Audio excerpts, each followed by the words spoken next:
Hello, good evening, everyone. Thank you very much for taking time to join today's training as well. We are on a day two of alternative dispute resolution, and we started a journey on Tuesday. Yesterday we had a break, and so we have resumed fully. So I want to thank all of you that have registered for this course, and I know that at the end of the training, you're going to have wonderful experiences. You're going to learn something that will transform lives and all of that. So, transform careers and help you, empower you to resolve conflicts in your businesses, in your family, in workplaces, and everywhere. So, I want to appreciate all of you for taking time to be part of today's training as well. It's going to be an awesome time for us to have great time together. So my name once again is Ambassador Tavli Joshua. I'm the Registrar of the Institute of Global Peace and Conflict Management, and I'm also your instructor here. At least for this 1 month, I'm your instructor, and we'll be having a journey together as we progress. So I want to sincerely appreciate all of you for joining today's training as well. And today, we like I said, we started looking at something alternative dispute resolution. So, and I hope you have not forgotten what we say is alternative dispute resolution, and I hope you did not forget what we say is dispute resolution. All right. I hope you did not also forget the various types of alternative dispute or dispute resolution. All right, it may not be alternative, but all the types of dispute resolution that we'll talk about, because we talk about litigation. All right, so litigation may not necessarily be an alternative, because litigation may be what normally people use to resolve conflicts. Do you understand? But when we talk about alternative now, we're looking at other means that people use to resolve conflict other than going to court. All right. And so we talk about mediation, we talk about negotiation, we talk about arbitration. All right. Maybe we'll also be looking at conflict resolution. Maybe we'll come to a point where we'll look at reconciliation. All right. Or conciliation. Maybe we'll come to that point where we'll look at all those concepts as well. So, like it's always a part of us, if you join the training, you share it with someone, share it on your wall so that others can also see what is going on here, and also take advantage to be part of this free training. It's free, so there's no need why you don't want to share it with someone. Even if the person doesn't have money, they can participate. So it's because it's free. So encourage others to learn.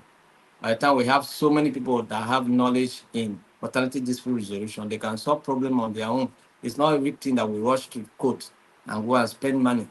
They'll have the skills that they can resolve conflicts on their own and save their money and save their resources. All right. So that is why we should share it with people out there. Let them also be part of the training.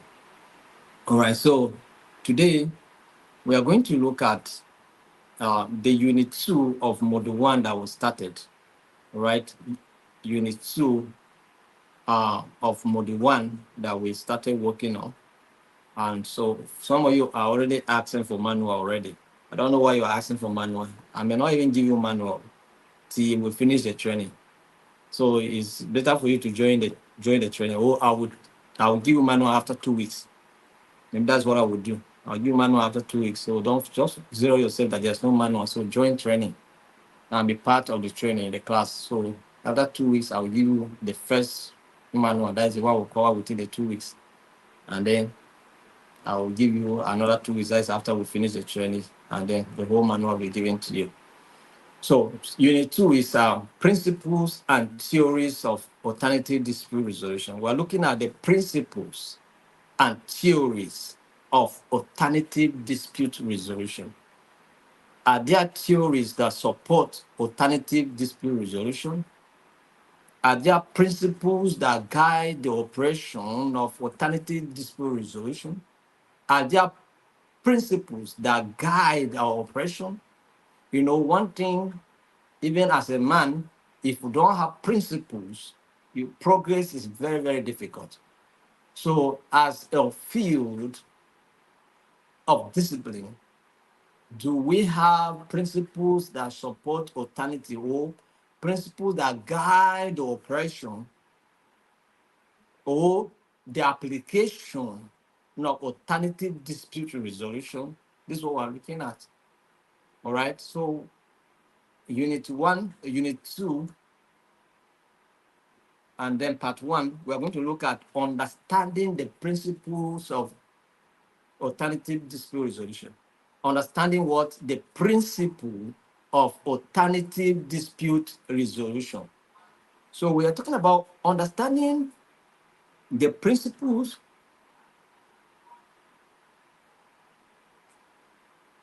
understanding the principle of alternative dispute resolution, is essential for effective navigating and facilitating of dispute resolution outside of the traditional court of law. Do you understand? So now, what are those principles that we are going to look at? What are those principles that guide the operation, the application, and the utilization of alternative dispute resolution? One is voluntariness, right? Voluntariness, right? That is, alternative dispute resolution is voluntary. It's not done by coercion. It's not done by force. It's not done by compulsion. You not force anybody into it. People go into it willingly, on their own, voluntarily. Do you understand? Nobody force you into it. You decide. You corroborate on it. You say, let's seek for an arbitrator. Let's seek for a mediator. Let's seek for a negotiator. Or let's negotiate. Do you understand? That's what I'm talking about. Let's negotiate. Let's solve our own problem. It's voluntary. That's number one principle. Is what? Voluntary. So this encourages a collaborative atmosphere where parties are more likely to be committed to the outcome. That is, you work together towards the outcome. You put in all your effort to make sure that the outcome is a win-win outcome. It's not something that you go to court where the court make a declaration and then a winner and a loser is established. No. Here, you are so concerned with the outcome, so much so that you don't want to just win alone. You want someone also to win. So it creates a win-win outcome. Do you understand? So that's why we say it's voluntary. You go into it willingly. Nobody forces you into it. That's number one principle. Number two principle is confidentiality, secrecy. Confidentiality, that is, it is highly confidential. And so if you must go into it, then you must zip up your mouth. All right? You must learn how to keep quiet and keep silent. You must learn how to keep secrets. It's not everything that you reveal. You just tell somebody what you want to hear, but the main thing, you keep it. You keep secret. Confidentiality. And some of you as civil servants, when a document is termed confidential, then you know what it means. It's a very important and vital document, all right? A very important and vital file that must be protected, that must be guided. Do you understand? So ATR processes are typically private, privacy, all right? And the information shared during the process is not disclosed publicly. It's not disclosed what? Publicly. It's not the court of law that every transaction is done in the public. Whatever transpired is already in the open. Everybody knows what happened. Once a court judgment is declared, you don't need someone, don't call anybody, just wait. Very soon the news media will tell you. Do you understand? All the social media bloggers, they will tell you what has happened in court. You don't need to. But in alternative dispute resolution, one of the principles that guide the operation of alternative dispute resolution is confidentiality, privacy. You understand? So, and how is this important? This confidentiality is important because it fosters what open communication and allows parties to discuss sensitive issues without fear of repercussion. There's no any form. That is, you communicate open. That is encourages. When I say open communication, I'm talking about honest communication, honesty. You say your sincere mind. You say what people call your church mind. You say it without hiding anything. Do you understand? You open up your mind. You say the truth without being afraid of any repercussion. That's what confidentiality means. Do you understand? So, alternative dispute resolution, one of the principles that guide this operation is confidence. So if you're going to it, you must be a person that love privacy, that a person that enjoy secrecy. If you do not, if you're somebody that is so loquacious and they have mouth diarrhea that you cannot keep quiet, just don't go into it, because you go and say something that you are not supposed to say. Then another principle is what? Informality. Informality. Because you agree with me that we talked about formality yesterday when we were talking about litigation, which is filing a case in a court of law. There are procedures and processes that you have to follow. And that's why some people are being defeated on technical issues in the court of law. Why? Because the processes were not way and duly followed. So when the court case is in place, they discovered that because the process was not duly followed, they lost out, because judgment was declared against them because of process. So, but here in ADR, the process is what? Informal. All right. It's usually less formal than court proceedings with fewer procedures rules. All right. So it has fewer procedural rules that you can follow. Do you understand? So, and the informality can reduce anxiety. The informality can do what? Reduce anxiety and create a more comfortable environment for the parties involved. So nobody's under tension. Nobody's under, when you have to go to a court of law, you're just wondering what may be, or whether they are doing the right thing or not. You are not just sure. Do you understand? So, but here, nobody cares. You just go one or two things you do, and then you are done. So nobody is under any form of tension. Nobody is going to be knocked out under technicality. That is, nobody is not here. We discuss the merit of the issue, not technicalities. All right. Here we discuss the merit of the issue and not what? Technicalities. So that's what it means. So we talk about flexibility. Another principle that guide alternative dispute resolution is what? Flexibility. The process is what? Flexible. That is, the ADR process can be tailored to fit the specific needs and circumstances of the parties, not necessarily the court proceedings, like you must follow the procedures. No, that's not what it is. Here, you are defining the process to fit your need. If it's the court may say, okay, all the parties must appear in the court by 9, or must be seated before this court by 9 a.m. Do you understand? But in ADR, there may be adjustment. Oh, okay, 9, I may not be available by 9. I have something to do by 9 a.m. Can we fix it around 11 or 12? Do you understand? And then you agree based on that. But if it were the court of law, the decision is final. You have to appear before the court by 9 a.m. So you don't have any argument. No argument, no argument. Do you understand? Court has declared and decreed, so you have to come. But in ADR, you can seek for flexible timing that fits you, your needs. Do you understand? That's what I'm saying. So flexibility is one of the principles that guide the operation of the ADR. So this flexibility allows for creative solutions that may not be available in a rigid legal framework. Do you understand?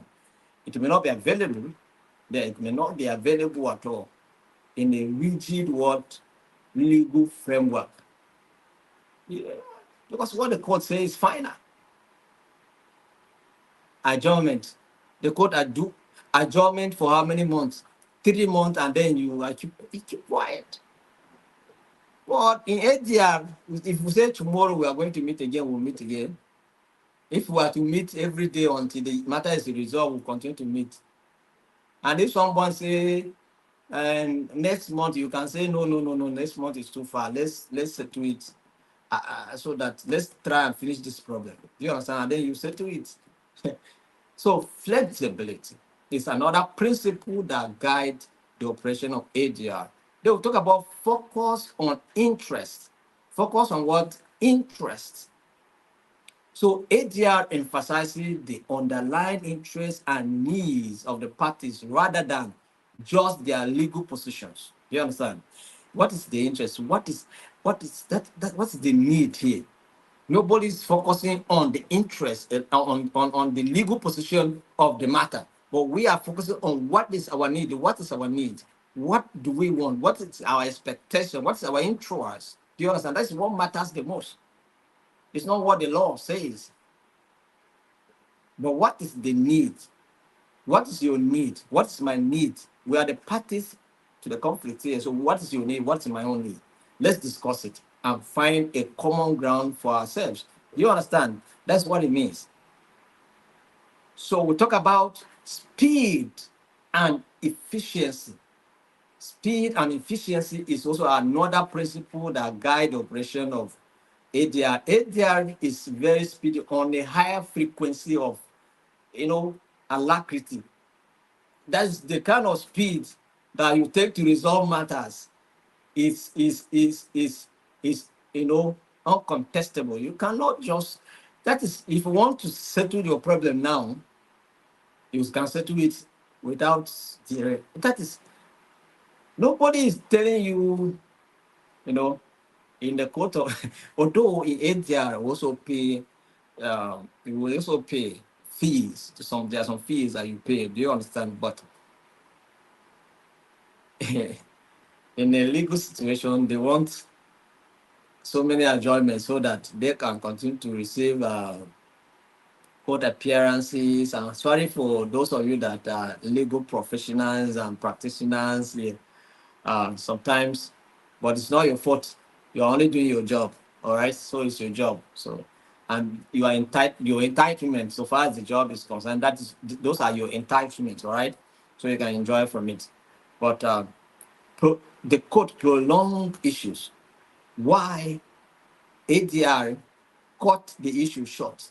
Not that it gives you substandard, but it helps you to attend to your need without necessarily wasting on time unnecessary. Do you understand? So you don't waste unnecessary time. You go to the matters that matter.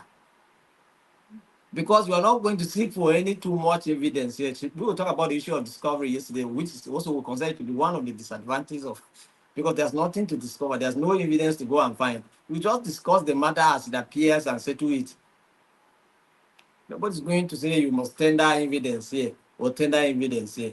But if there's a place where evidence is needed, which is where normally in arbitration you can see it, but it's also not it is not a must do.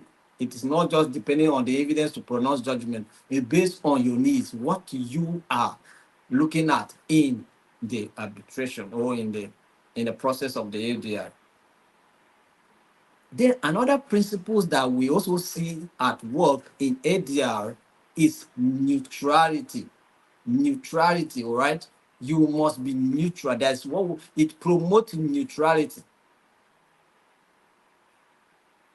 A third party, that is a mediator or arbitrator, You must not take side. You must maintain a stand of neutrality. You must be in the middle. When you want to separate people, you don't hold someone at the back. You come in between and give way. Sir, have you ever tried to separate somebody when you hold someone at the back and then another person is hitting the person that you are holding? Do you understand? Sometimes hit and even hit you that you are trying to separate the person.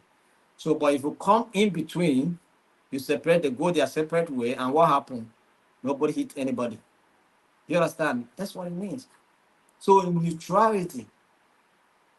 So sometimes when you go to separate a fight and you hold someone behind, you are dragging the person and someone is beating, it's as if you are taking side. That's you are indirectly you are supporting the other person. And that's why sometimes you also get a fight from the person you are holding. Why are you holding me? Do you understand? So that's what it means. So neutrality is key. In ATR, you must be a neutral third party. You must not take side. You must not show any interest in anybody. Just be interested to make sure that the parties involved solve their own problem. That's what matters the most. So why is the importance of neutrality? It helps to ensure what? It helps to ensure fairness and impartiality. Otherwise, you come and begin to show element of partiality. Do you understand? And it may not augur way with the other party involved in the conflict. Are we together? I hope you are following, and I hope you are understanding. So, if you join this meeting, like we say, share it with someone, share it on your wall, let others see it, and also be part of this meeting. It's very important. All right. So that's what we say. Share it, let others see, and also be part of it. So the last one principles that we're going to discuss here is empowerment. What? Empowerment. ADR processes empower parties to take control of the resolution process and outcomes, right? So the parties involved in the conflict are empowered to take their own decision, right? They are empowered to take their own what? Decision. Nobody is taking decision for them. Nobody's taking decision for them. They take their own decisions. They are empowered to take their own decision. Do you understand? That's what the parties in conflicts are being helped to achieve. They are empowered to take their own decision. So these principles collectively promote a more collaborative, efficient, and satisfactory means of resolving what? Disputes. So whenever you are considering to deploy the instrumentality of ADR, then look at these principles. They must be in place, all right, for you to be able to have a satisfactory outcome in the process of resolving conflicts. I don't know whether we are on the same page. So can we summarize what we have said? Can we summarize the principles? Maybe you should just mention one that you understand, even if the last one that I say, just mention it. Is it empowerment you have gotten? Is it neutrality that you have gotten? You understand? Or which one do you get?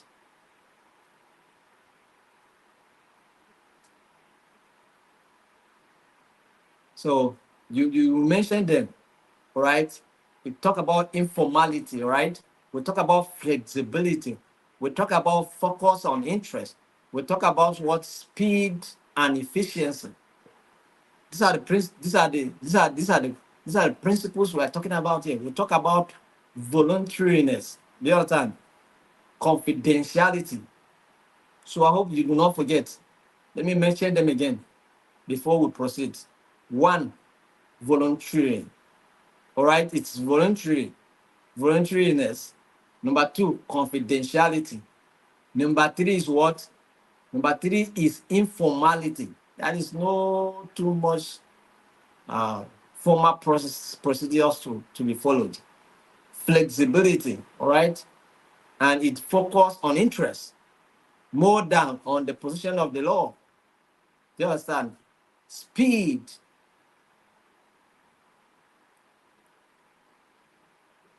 and efficiency. Then we'll talk about neutrality. We'll talk about empowerment. It empowers the parties involved to take their own, to be in control, to be in charge of the process. That is, the parties to conflict are in charge of the process. They are discussing and providing solutions to the problem by themselves, not the individual mediating. Do you understand? So I hope we understand ourselves now. I hope we are together now. And I hope you understand it. All right, let's move forward. Let's move forward. We have the theories behind ADR processes. What are the theories behind alternative dispute resolution processes that helps to explain the underlying mechanisms and approaches that facilitate effective conflict resolution? What are those theories? Are there theories backing this? Are there theories that support ADR processes? Let's examine some of the theories, all right? Some of the these theories are things that you are conversant with, but let's just examine them briefly and then have a deeper understanding. Maybe some of you may not even know that this is a theory. You understand? But let's look at one, negotiation theory. Negotiation what? Theory. We have one of the theories what? Negotiation theory. How many of you knew that there's something called negotiation theory? I hope you are hearing it. Some of you are hearing it for the first time, right? Negotiation theory. This theory studies the strategies and tactics employed by parties during negotiation. All right. So what this theory focuses on are the strategies and the tactics we use in negotiation. You know, for instance, now, let me give you one of the tactics that we use. For instance, you go to the shop, you want to go and buy something, and then they say, okay, this is 500 naira. And then you say, what? This small thing, 500 naira? Haba now, haba. How can you say this? How can you say this is 500 naira? Is it not something that I bought in another place here and 300 naira or 200 naira? You understand? It's a tactics. It's a strategy. You are trying to downgrade and devalue what that person is selling, simply because you want to buy it at an affordable price. So you degrade it, you downgrade it, you castigate it, just because you want to buy it at a cheaper rate. What you are doing is a tactics, we call it, it's a strategy in negotiation. I don't know if they understand. So this is what theory, this is what this theory is focusing on. This theory is focusing on this because it wants to, you know, it wants to get the most out of the situation. So theories study the tactics, the strategies that you put in place in the negotiation process. So we have some key concepts that we look at when it comes to negotiation process or theory. Let's look at one of those key concepts is integrative bargaining. Integrative bargaining. How do you bargaining? How do you bargain in this kind of situation? We are talking about integrative bargaining process. It focuses on collaboration to find a win-win what solution that satisfies the interests of both parties. That is, you are not just based on your own interests, but you are also putting the interests of the other party into perspective, and then you channel and chart a way that produce a win-win result for all of you. Do you understand that are involved in the process? So that's what it means. It's called what? Integrative bargaining. The interest is to find a win-win what solution. You bargain to make sure that everybody wins. I can shock you. You may downgrade this guy. This guy that you are downgrading his own product. We will also tell you that, you see, this product you see here is not China made. This product you see here is is German product. It's ordered from Germany. Do you understand? This is not China. Do you understand? So the seller also is trying to tell you something that you will come. So after you downgrade the finish, he will tell you the quality of what he's selling. Do you understand? And he will tell you where it comes from. He will tell you it's not China. This is German. This is German. This is Japan. This is Japan product. It's original. So you have downgraded. He raised his own quality to a level that. So these are the taxes. But at the end of the day, people discuss, and until you get to a level whereby you also you will not feel cheated when you buy it, and then also the seller also did not feel cheated when he says his product. Do you understand? That's what we're talking about here. So we'll talk about distributive bargaining. This is another concept in negotiation theory. We'll talk about integrative what bargaining. We are talking about distributive bargaining. What does this mean? It involves competitive strategies where parties aim to maximize their gain at the expense of the other. Integrative bargaining ensure that there's a win-win outcomes. But distributive bargaining ensure that I win, you lose. That is, I will deploy all the strategies I have to make sure that I win.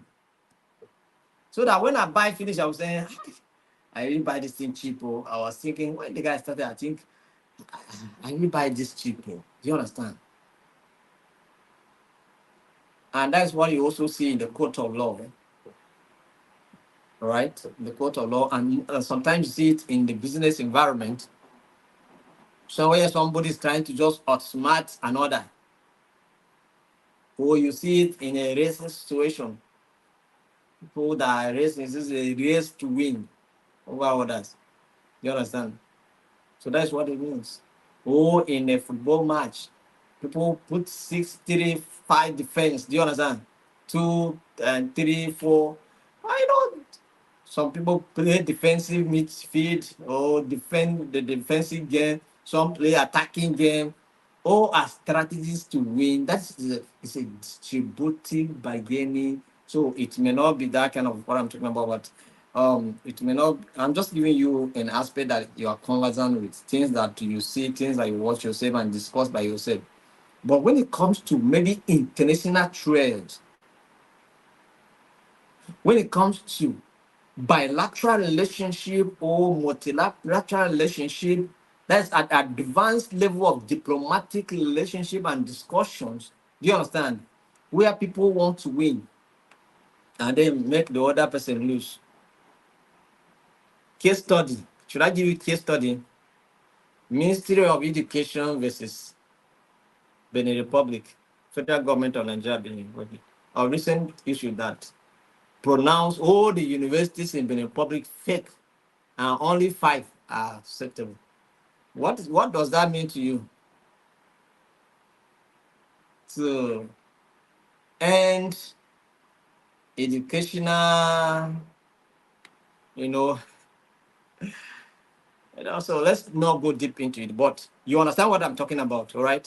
Because we have so many Nigerians are going there to go and acquire education, and government is looking for a way to stop it, and they are not finding it. Come up with something. Bargaining, distributive bargaining. So it's a matter of diplomatic issue. It's a diplomatic problem. Do you understand? It's a diplomatic problem. It's a diplomatic issue. Conflict at the international relations, at the international community, at international level. Bargaining.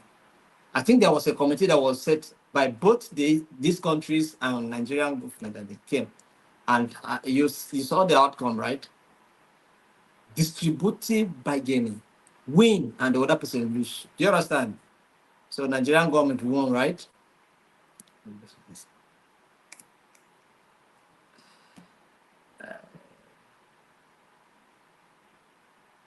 But it creates another bilateral relationship problems. Do you understand? It creates another, it's open door for another problem or entirely. Maybe it may surface in the future times to come. So let's go ahead. Let's go ahead. So we are talking about negotiation theory. I hope people are not confused. Negotiation theory, and we have two key important concepts in negotiation theory, which is what integrative bargaining and distributive bargaining. We say that integrated bargaining is a situation whereby the parties involved discuss and negotiate in such a way that each and every party wins. Do you understand? But when it comes to distributive bargaining, the parties are competing against each other and making sure that one wins over another. That is, I win, another person lose. Do you understand? That's what these two terms means. And you find them under what we call negotiation theory. And this theory we say is deals with what it studies the tactics, the strategies, the techniques that the parties use in negotiation. I hope we understand this theory now. Can we move to another theory? All right, we are moving to another theory, which is mediation theory. Most of us never knew that there's something called mediation theory, but you're hearing it here now. You may hear about mediation, but you don't know that there's a theory that supports this, right? So today you know. So we are here to learn. And if you are enjoying what you are learning here, share it with someone. Also let the person also get to know and join and learn as well. It's very important, very vital. So mediation theory. Mediation involves a neutral third party who helps facilitate discussion and negotiation between disputants. You understand? So what you are studying here, you are studying the instrument that stand in between, all right? The instrument that stand in between the two, all right? All right, so let's take, these are two parties fighting together.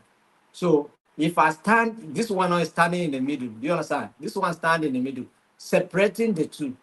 So like, okay, what we are saying is that this one that is standing in the middle is facilitating discussion between this and this, helping them to have a kind of conversation that will lead them to a solution to their problem. But they are taking charge. They are taking charge of their conversation. That's what we say, that one of the principles in ADR is what it empowers the parties involved in conflict to be in control of the process. Do you understand? So it empowers the parties to, you know, negotiate in such a way that they come out with result that benefits all of them. So what are the key concepts in mediation theory? What are the key concepts in mediation theory? One, facilitative mediation. Facilitative what? Mediation. The mediator helps parties communicate and explore solutions without directing the outcomes. That is, you are not focusing on the outcome per se. You are focusing on the process that leads you to the outcome. Do you understand? That's your focus, not on the outcomes, but is on the process that guides you to the outcomes. Do you understand? That's what the facilitator is going to help you to achieve. Facilitative what? Mediation. So the mediator here, his job is to help you to have a conversation that guides you to a result, to outcomes, not the outcome itself that matter, but the process that gets you to the outcome. Facilitate the process, guide discussion and conversation that takes you to the end of that discussion. And then we talk about evaluative mediation. Evaluative what? Mediation. The mediator provides opinions on the merits of the case, guiding parties towards a resolution based on legal standards. Listen now. The mediator provides what? Opinions on the merits of the case, guiding parties towards a resolution based on legal standard. Now, maybe the parties are ignorant of what the law says concerning a particular matter. Maybe they are about to enter into agreement, but they don't know the position of the law concerning the matter. The agreement is taking place out of court. Do you understand? And somebody is helping them to reach that agreement, and they don't know the position of the law. So in this case, the mediator here we give an opinion of the legal position or standard that surrounds the matter they are trying to reach an agreement. Do you understand? For instance, now you want to sell your land, and then the buyer is here to buy the land. You are going to enter into agreement concerning that piece of land, but you don't know what land, what the property laws or whatever land laws, whatever says. You don't know land use act. You don't know what the law says. You are just as ignorant as anybody. You just have the land you want to say. Do you understand? So, but somebody is in between you that maybe is a legal practitioner, is in between you here now. He will not provide the position of what the law says. Or you are about to pay rent, and then there is a tenancy, maybe agreement or something, or maybe drafted by the lawyer so that you know the position of what the law says. Do you understand? Something like that. So we call that in what? Evaluative mediation. That is, you provide an opinion, not that you are going to influence anything, no, but you are just telling them that this is the position of the law so far as this matter is concerned. Do you understand? So when you are making your own decision, make sure that you do not go against this law or the position of the law, what the law says. So we call that in evaluative mediation. Can I summarize now? We are talking about mediation theory. I say it is focused on the study of the third party that facilitates discussion, all right, in conflict, right? And then we say that there are two key concepts that are involved in mediation theory. We talk about what? We talk about facilitative mediation. Facilitative mediation. What does this do? The mediator help to facilitate discussion, all right, that help the parties involved to discuss and, take initiative that leads them to the outcome. That is, they are not focusing on the outcomes. Now, when we talk about evaluative mediation, we say that the mediator here provides an opinion on the matter so far as it has to do with some legal standards. So it's just calling the attention of the parties involved that now that you want to take decision concerning this matter, this is the position of the law. I just want you to know that this is what the law says so that you will not make mistakes. That's what is not influencing the decision. Do you understand? Of what the parties are going to bring out. I don't know whether you are following me. Are you learning something? If you are learning something, that is good. All right? So that's fine. So let's proceed. So far as you are learning something, I'm okay with that.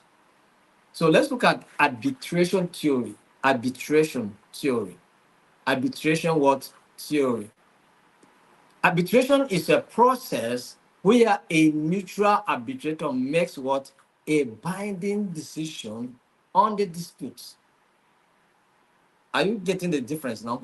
Arbitration is a process where a neutral arbitrator makes a binding decision. He makes a binding decision on the dispute.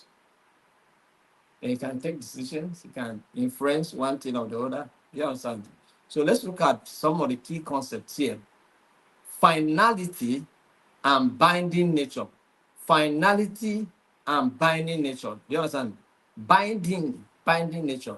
Finality and binding nature. That is, arbitral awards are usually final and enforceable in court, promoting certainty. Promoting what? Certainty. That is, once the arbitrator announced and pronounced an award, it remains final. And this can be enforceable in the court of law if you take it, the matter, say you want to go and maybe appeal in the court of law, it will be welcome. But so far as the judgment of the arbitrator is concerned, it's time until the court of law maybe overturns it. Otherwise, it is enforceable. That is if the award is enforceable. Do you understand?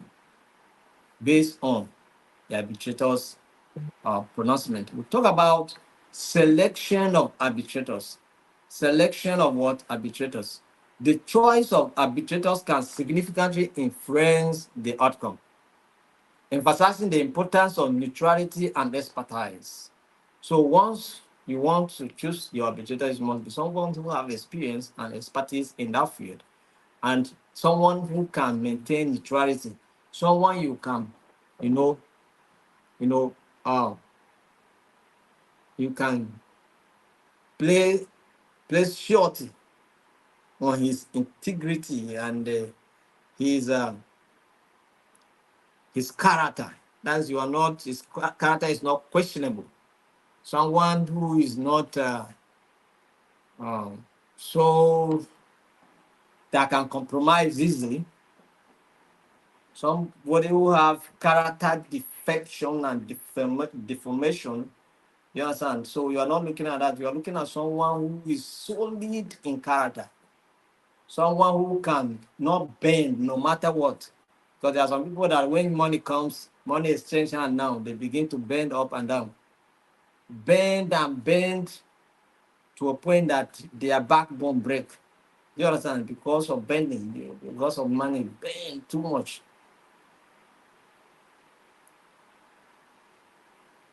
So that is arbitration theory, all right?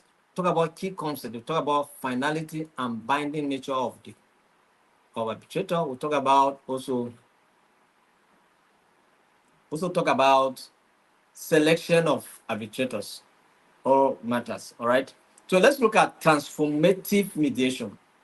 Transformative what? Mediation. Transformative mediation. This approach aims to transform the relationship between the parties rather than just resolving the dispute. No, you do not just solve the problem, but you also make them to even go as friends, continue to be business partners. You solve problem and then make them to continue as business partners. You solve problem and make them to continue as husband and wife. You do not just solve the problem and then marriage. No, you unite and make the relationship become strong. That is you do not just solve the problem, but you strengthen the relationship. You call it transformative theory. You may study something about transformation of conflict. That is conflict or transformation. It's an advanced way of resolving conflict. That is turning a negative situation into a positive one. Do you understand? So let's look at key concepts here. Key concept in transformative mediation is empowerment. Parties are encouraged to take control of their situation and decision making. So you encourage this matter, so far as it's concerned, is your matter.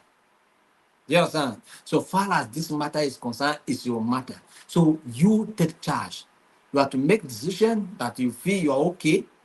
You have to take action that you feel you're okay so far as this matter is concerned. So be free to discuss your matter. I am not here to interfere in your matter. I am only here to guide you to discuss your problem and solve your problem yourself. So you have to take charge. That's you empower the parties that are concerned in conflict. Do you understand? That's number one. So another key concept here is recognition. That is fostering mutual understanding and respect can change the dynamics of the relationship. Recognition. Acknowledge someone's position and dignity.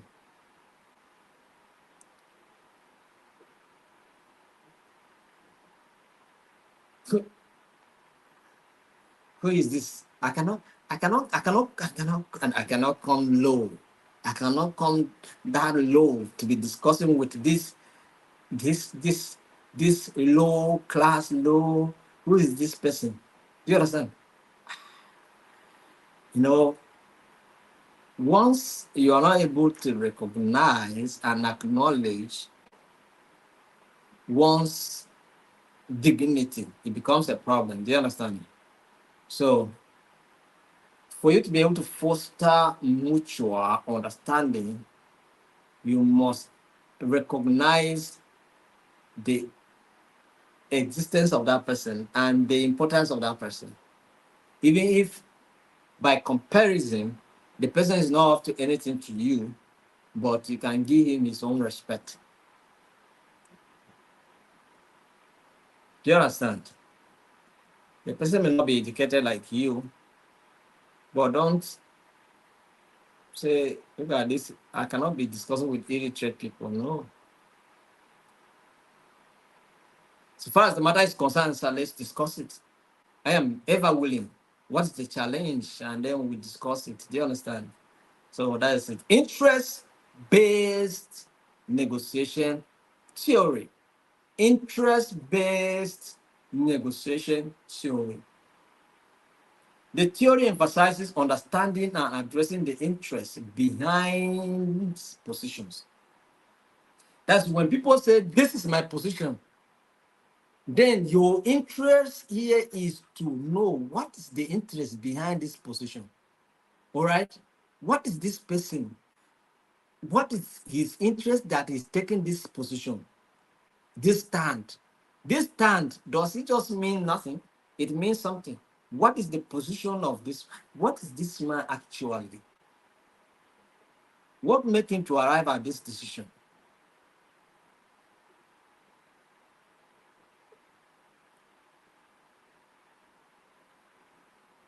Right? Someone withdrew from contesting a particular. You want to know what's the interest? Why do you withdraw? So you are looking at the interest-based negotiation theory. Okay, now let's look at some key concepts. Problem-solving approach focuses on collaborative solutions that meet the needs of all parties involved. Do you understand? Problem-solving approach. Problem-solving approach. So creating options encourages brainstorming multiple options before deciding on the. That is, you are not just focusing on one option. You are bringing many options that you can leverage on. Do you understand? If this one did not go away, you go with another one. Do you understand? So this is what is involved. Very important. So let's look at conflict resolution theory. Conflict resolution theory. This broad theory encompasses various methods and approaches to resolving conflicts. All right. This is what the theory is focusing itself on, looking at all those broad processes that you can take to resolve conflict. So what are the key concepts here? Understanding root causes. Understanding what? Root causes. Effective resolution involves addressing the underlying issues that leads to conflicts. Understanding root causes. For you to be able to resolve conflict, you must understand the root cause of that conflict. We have in conflict analysis, we have a tool called conflict tree. Conflict tree. That is this particular conflict tool help you to understand the cause and effect. That's the causal effect relationship. Do you understand? Of a particular problem. That is, you carry, a tree now. You have, all of us know trees now. You have tree in your house. Then you have the branches, you have the stem, you have the root. Do you understand? So when we are resolving conflict, if we are using this particular tool, you identify the core problem, and then you look at the root causes of this core problem, and then you look at the branches, which are the effects. What are the effects of this problem? Do you understand?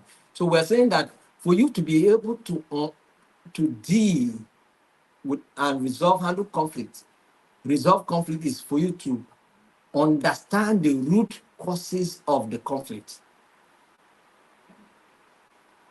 That's number one. Number two is long-term solution. Don't just look at the immediate solution. Look at the long-term solutions. you may have different options, like we said before. You have different options like the middle term, the immediate, that is the short term, the middle term, and the long term solution. So, long term solution, don't just look at solving the immediate problem now, but how can we make sure that this problem is not uh, reoccurring or resurfacing itself? Do you understand? So, look at long term solution. Aim for solutions that prevent future disputes by improving relationship and communications. So let's look at restorative justice theory. Restorative what? Justice theory. This theory focuses on repairing harm and restoring relationships rather than punishing offenders.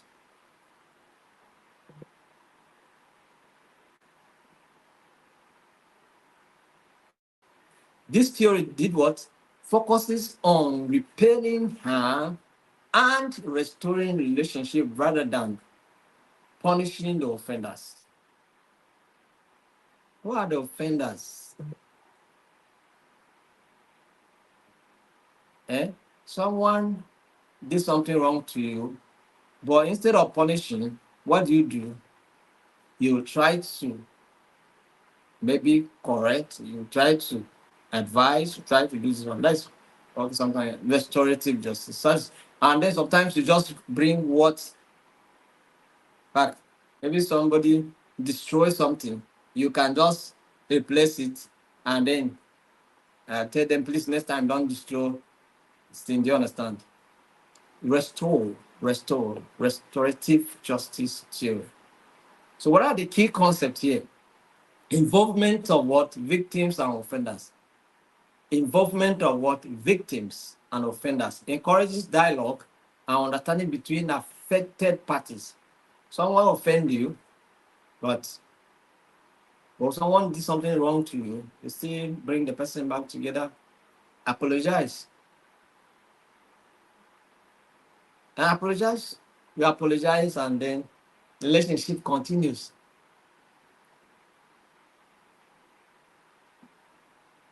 Restorative justice theory, right? So, involvement of victims and offenders. Apologize, and then you see there's a restorative community engagement. Community engagement emphasizes the role of the community in supporting what? In supporting healing and resolutions. So, community engagement emphasizes the role of the community in supporting healings and resolution. Do you understand?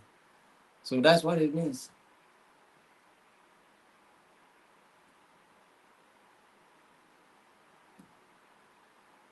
So, how many theories have we discussed? How many do you grab? We have discussed about 7 theories. About how many theories? 7 theories. Can we do a recap of those theories? Can we do a recap? We talk about the negotiation theory. We talk about what? The mediation theory.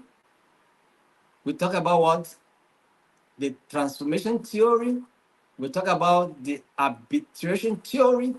We talk about the conflict resolution theory. We talk about the restorative justice theory. We talk about the what? So many of them. So you can mention 7. Good, 7 of them. Very 7 of them. Are we together now? So now, if we ask you to, so today you know that we have mediation theory. Today you know that we have negotiation theory. Today you know that you have conflict resolution theory.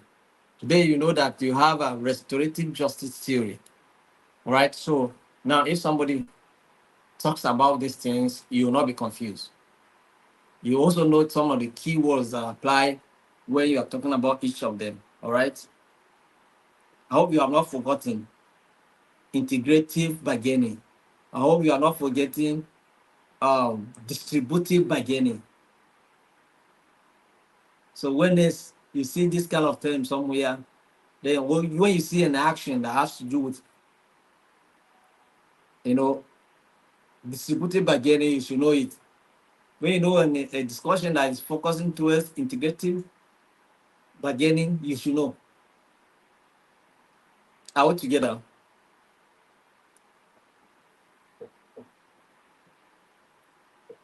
Yes, I can see that some of you are mentioning it. That's good. That's good. I love that. I love that. So some of you are mentioning it already. So I love that. I love that. Negotiation, arbitration. That's a good one. So it means that you are following. That is one of the principles of what, that's the qualities of what, active listening.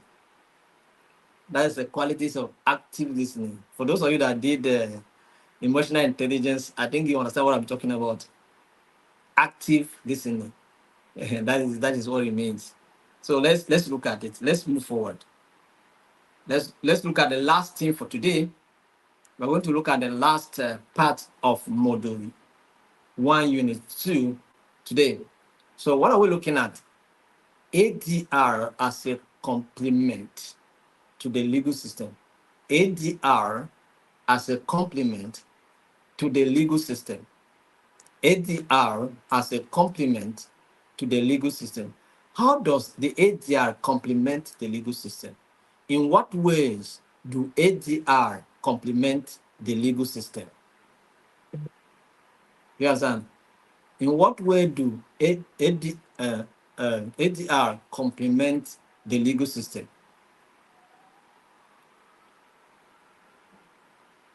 Alternative dispute resolution serve as a valuable complement to the traditional legal system, offering several benefits that enhance the overall dispute resolution and landscape. So let's look at some of those ways, in the various ways that ADR complements the legal system. One, accessibility. One is what? Accessibility. There are low barriers. Low barriers. Do you understand? We have there are low barriers. That is, it is ADR accessible everywhere, anywhere. You understand? Because they are not expensive, they are less expensive, so they are affordable, they are accessible. You understand? ADR processes are often more accessible than formal court proceedings, which can be intimidating and complex. Do you understand? ADR. Then, wider reach. ADR can be used for a broader range of disputes, including those that might not be suited for litigation. It's not every case that you take to court. Every matter you run to court. No. There are some that you have to settle at home. You have to settle outside of the court. Do you understand? You have to settle them outside of what? The court. So it has a wider reach, accessibility. ADRs are highly accessible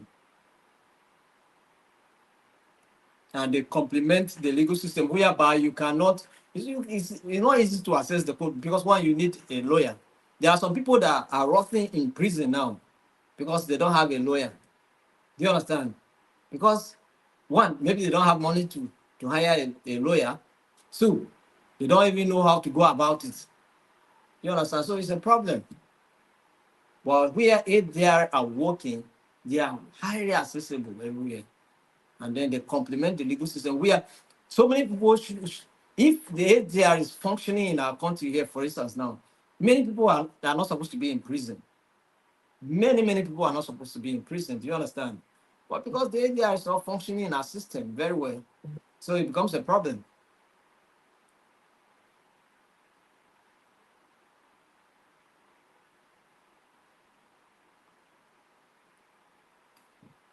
Cost effectiveness. Cost effectiveness. ADR reduces cost. ADR processes typically incur lower costs compared to litigation, which can involve expensive legal fees, court costs, and other related expenses. In ADR, you will pay just little fees to whether the arbitrator or mediator or negotiator. And then the matter is solved. But want to go and get a lawyer, eh? Okay. There are so many charges. You understand?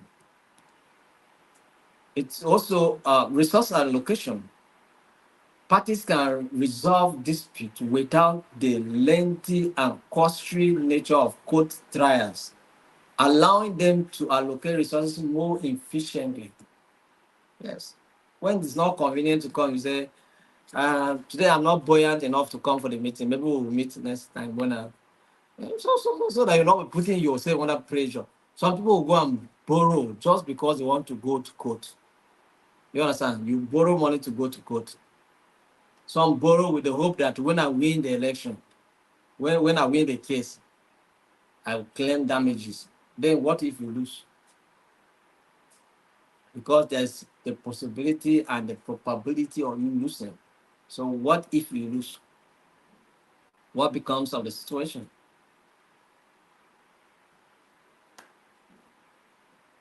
All right?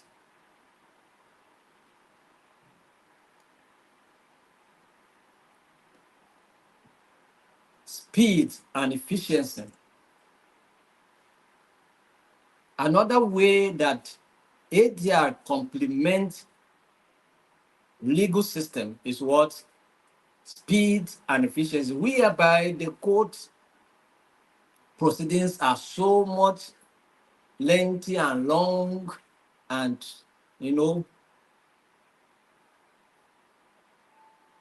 are prolonged. ADR are very speedy and efficient. Do you understand? So ADR processes generally resolve dispute more quickly than the often prolonged court processes. You understand? So timely outcomes. You settle your matters timely, and then you move on. No wasting. That is, you are not sleeping with your eye open that I have a court case that is not yet addressed. Do you understand? So you want to have your night's rest with both of your eyes closed. Then engage the instrumentality of ADR. You will sleep and close your eyes. You're not under any form of pressure. Do you understand? You're not under any form of pressure at all. But in the court, you don't know. You sleep with your one eye open. Why? Because court case never end. And you are wondering whether it will end in your favor or not. Flexibility. Tailored solutions. ADR allow parties to create customized solutions that may not be available through the rigid framework of the legal system. Because after you follow the rigid legal system, once the pronouncement is announced, it's for the person that have the most argument, the strong argument, or the strong evidence, and not about the concern and the interest of the parties involved. It doesn't matter. But in AGR, there's that place of flexibility, and you can tailor certain things to fit your need. Variety of processes. Parties can choose from mediation, arbitration, negotiation, or other forms of ADR based on their specific needs. So you are not just depending on what the court pronounce, but you have other aspects. You have other aspects. Do you understand? You have other aspects. That's you are not just you are not just limited to a particular option. You have several options that you can choose from. Is it an arbitrator you want to use? Is it a mediator you want to engage? You have that option available for you to use. Do you understand? So that's what it means. You have that option available for you to use. Preservation of relationship. Preservation of what? Relationship. Also, another complementary card that ADR play in support of the legal system is the preservation of relationship. Collaborative approach. ADR often promotes a more collaborative and cooperative atmosphere, which can help preserve relationship, especially in disputes involving family, business partners, or neighbors. You finish the conflict, you continue with business, trading together. Do you understand?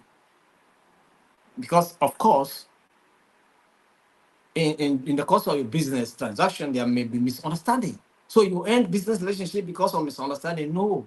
After you finish, let's forge ahead and do business better. Except that kind of conflict that threatens your life and your existence.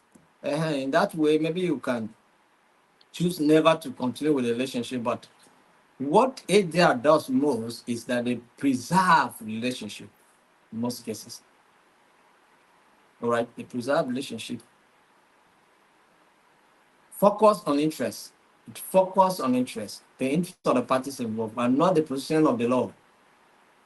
Focus on interest and not the position of the law.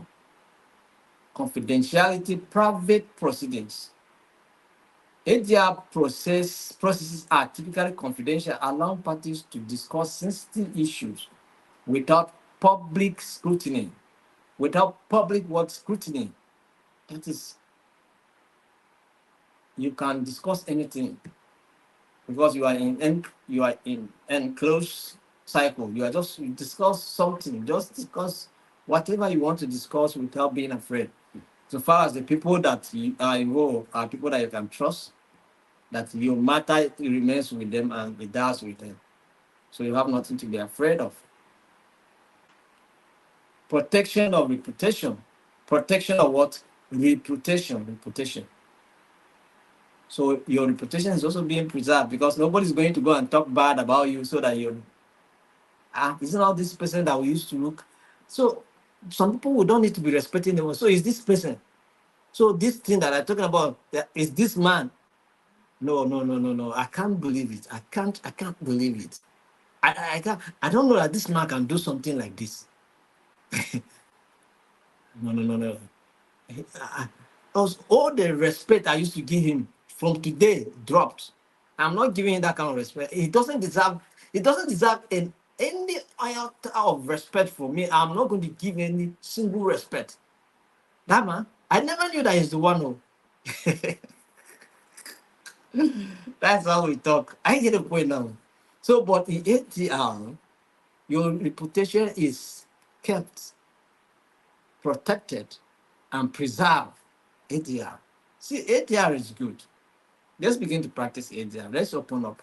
But this is one way we can be able to practice ADR. By the time we have this training and people have knowledge, they have certification, they begin to do things that, encourage, begin to carry out advocacy for ADR. Do you understand?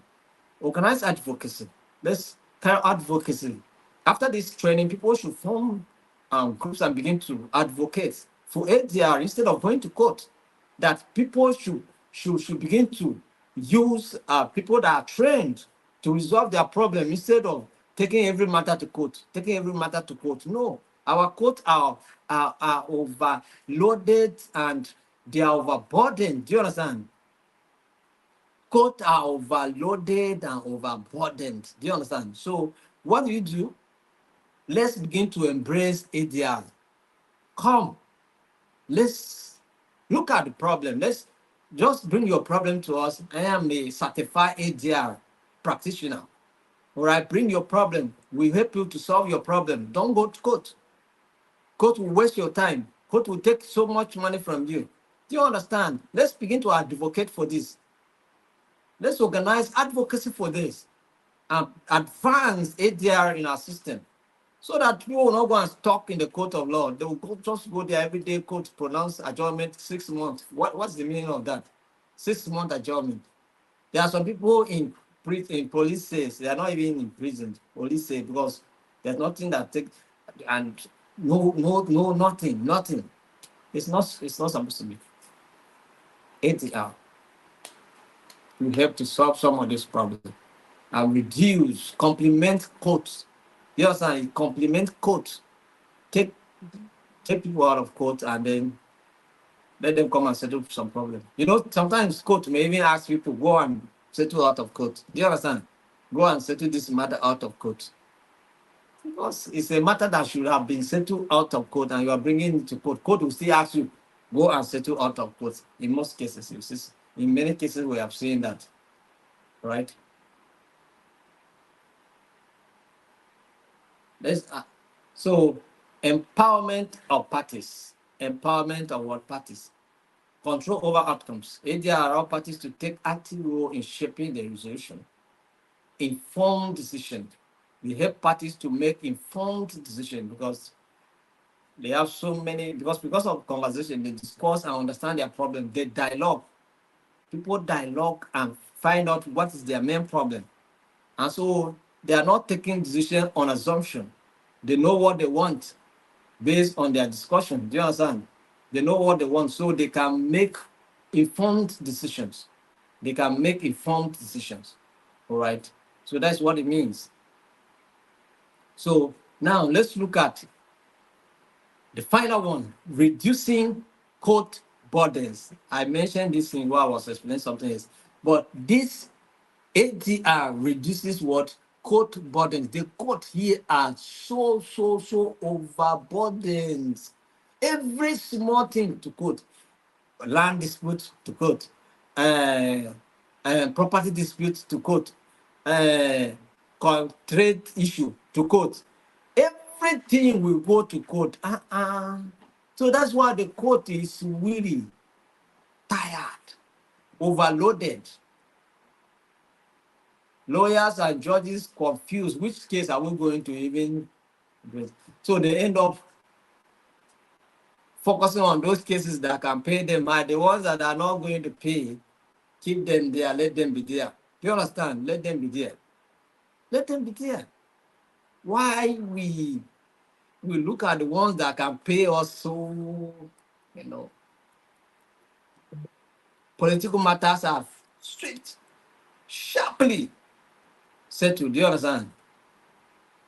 Political matters are settled, but other matters, there are some criminal matters that are still criminalizing in the court, in the prisons. They have not reached the face of the court yet. Criminal matters are still, civil matters are there, but political matters are being attended to with high speed of alacrity. Do you understand? Because, you know, your guess as much as my own, Abby. So, but we can reduce this burden. That is, if the FDRs is being seen here as a complementary instrument, it can reduce the burdens that is upon our court system. Do you understand? And that's one of the complementary roles that ADR plays. So, do you learn something today? What did you learn? We learned about the principles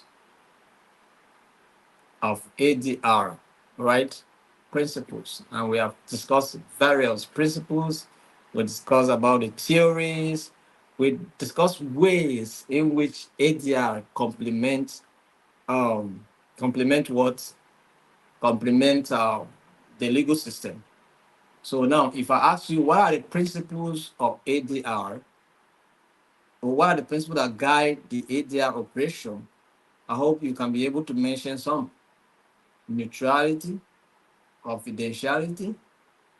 I hope you can mention as a good number of them.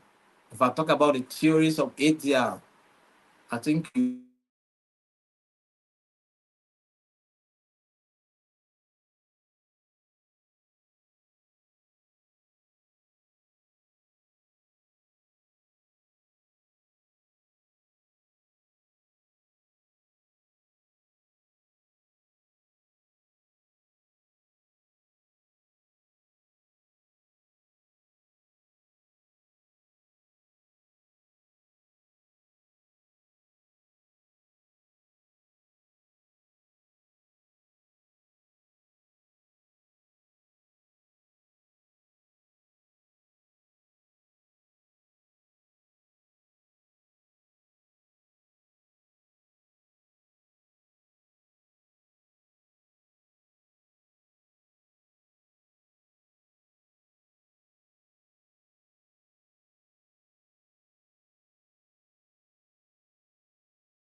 So that's what we're talking about. So I hope you have learned something today.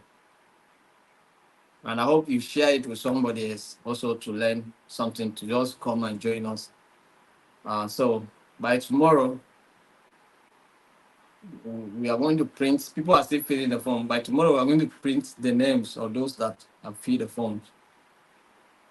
So those of you that we will show you something so that you understand. Because by the time we see we are about 900 or so that apply. But people that are joining training now, they are less than, oh, they are 100, just roughly 100 and above. So, and that is not what it is. So even in the group, people are more than that. They are not joining. Some are waiting that we drop the manual. We're not dropping the manual like that. Even the manual are going to be selective. We dropped those that have been consistent in attending trainings. So it's going to be like that. We'll not just drop it in a group like that. Anybody who doesn't want to be part of what we are doing, nobody's forcing you for it. So don't just bother yourself. Rather than just playing like that. Yes, if you have network challenges, it can be understood. You can tell us, we know that, okay, you have network challenges. But you don't just sit there and then expect that you have material and go and write the exam. It doesn't work that way. If it's like that, we would have just sent the manual to you, go and read, and then come and write the exams. You understand? So, but that's it. So thank you very much. We appreciate your time. I don't know that people have questions. Let me check the comment section. If I see any questions, I may attend to answer the question before we call it a day. Okay.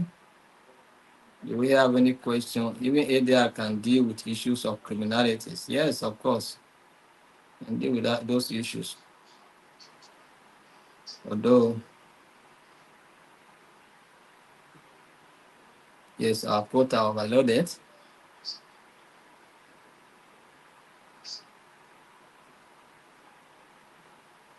And somebody's asking, what cases can be taken to court and which one should be resolved with ADR ahead? You know, so yesterday we talked about, okay, we were not in the first class. Maybe you should go and listen to our first meeting. When you listen to that meeting, you will understand what we're talking about here. There are like political cases. Sometimes maybe someone lose an election and then maybe take the matter to court. This one you cannot settle with ADR. Do you understand? Because it's a matter of someone's feeling that his mandate has been stolen. So it's the court matter. So political matters go to court. But you can have family disputes, business, commercial disputes, labor-related issues, disputes, and other community matters can be solved, and ADR can be deployed. Do you understand? Even some criminal, like somebody mentioned, even some criminal cases, ADR can be able to handle. There are some very few ones that have to do with maybe terrorism, or that has to do with killings, that has to do with kidnappings, that ADR may have some limitations, but there are some criminal, somebody steal a goat. Somebody steal a goat, we can use restorative justice system. Do you understand? One aspect is restorative. We talk about it just now, restorative. Do you understand? To just restore what person has stolen, collect the goat, give to the owner, and then take this person, don't have that problem. But some people will take it to court. Some people, it's not supposed to be so, because somebody steal a goat. Some of those kind of small misbehavior, it's not even criminalizing misbehavior, can be corrected. It's not good. And next time, don't do it. You can use ADR and handle all those things. And there may be forgiveness and the restoration of relationship, no issue. Can be settled quietly. You still got, they will tie goat on your neck and they are shouting in the public. Why somebody stole billions of naira and is running away with it? Nobody's saying anything. You understand? So ATR can help to resolve some of those minor minorities. Those things are not criminality. Some of them are misbehavior. Somebody still go to say misbehavior. It's a matter of you go there and collect the goat, give to the owner. Oh, and if the person says goat, go buy a goat, give to the owner, and let him not do this thing again. You understand? It settles. Those ones you discuss, you can't be able to settle those things. They are misbehaviors, not criminal activities.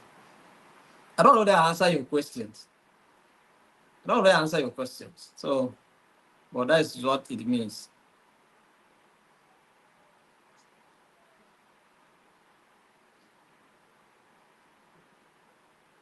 So someone is asking, can't we have ADR rooms in every police station and prison?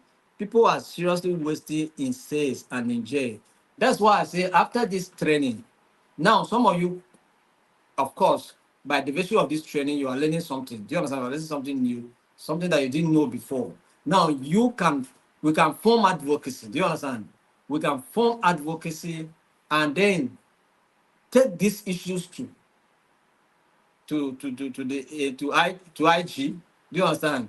The Inspector General of Police. We can take it to his office. We can, as a body, we can come together, right, and requesting that ADR department or unit should be established in every police station or every police division. Do you understand?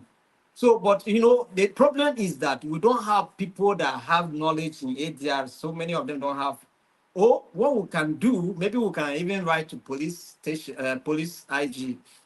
Let's create a department in the police force. Let's have some police officers that will be trained, that will specialize in ADR. Do you understand? We can train.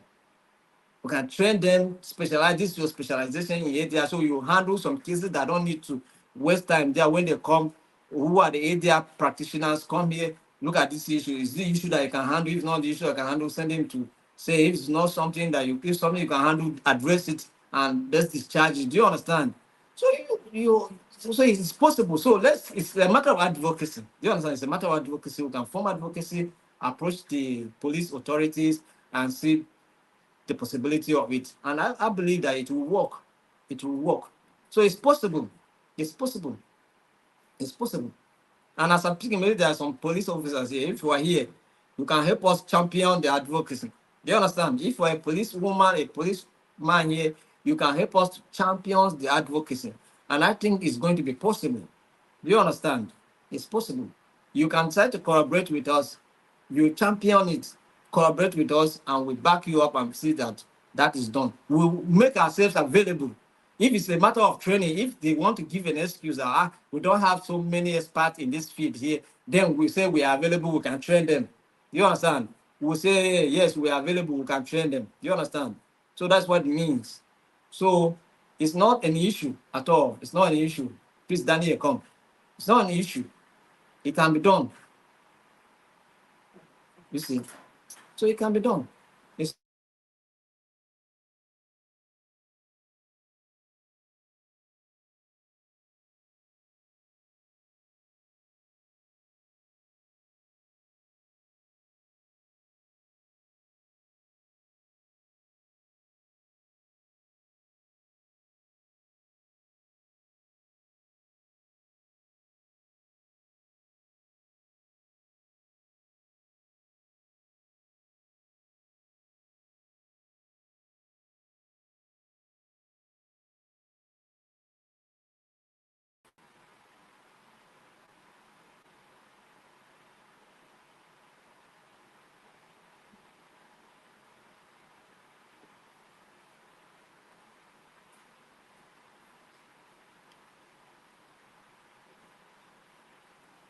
okay. So in absence of any other question, let's call it a day. We'll see tomorrow, same time by 7 p.m. Tomorrow by 7, we'll be meeting again. Thank you very much and have a wonderful night rest. Bye.